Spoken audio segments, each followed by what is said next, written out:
killing of twins in Nigeria, the shocking story of how it ended. Imagine this: a mother gives birth after 9 months of pain, sweat, and hope. She hears not one cry, but two. Yet, instead of celebration, fear grips the air. Neighbors gather, whispering, "Abomination, evil spirits." The babies are torn away and left in the evil forest to die. This was not a movie. This was Nigeria, just over a century ago.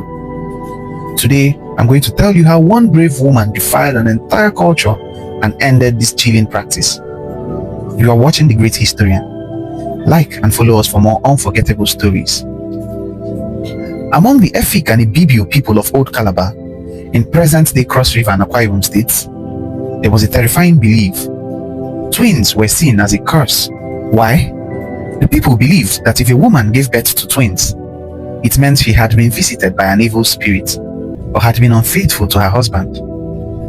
They thought one twin belonged to the husband and the other to a demon. Because of these, twins were condemned at birth. They were either killed instantly or abandoned in the evil forest, where wild animals and starvation did the rest.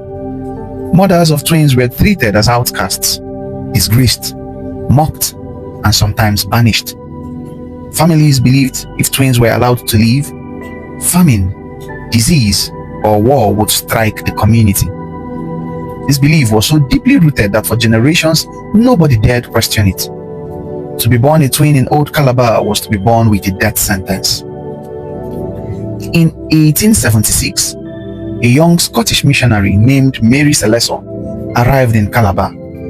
She was only 28, small in stature, but with a lion's heart. Mary had grown up in poverty in Dundee, Scotland.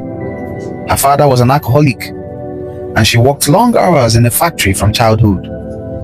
But she had one thing: faith. Inspired by the great missionary David Livingstone, she sailed across the seas to Nigeria, determined to make a difference. When Mary first heard of the killing of twins, she was horrified. At night, she could hear the cries of newborns abandoned in the bush. To her, it was not just superstition, it was murder. Everyone warned her, "Do not interfere. This is our tradition. If you try, the people will kill you too." But Mary was not afraid. She began walking deep into villages, speaking against the killing of twins. She told the people, "These children are gifts from God, not curses." At first, the villagers laughed.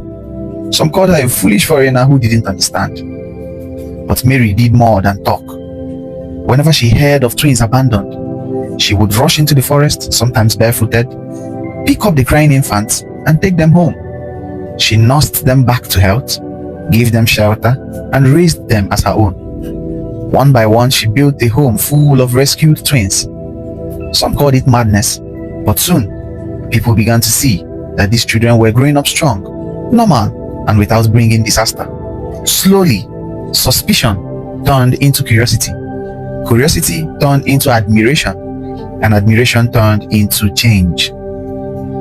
Mary Slessor's courage spread across the land. She did not stop at rescuing babies. She challenged chiefs, elders, and even spiritual leaders. She learned the Efik language, lived among the people, and won their trust.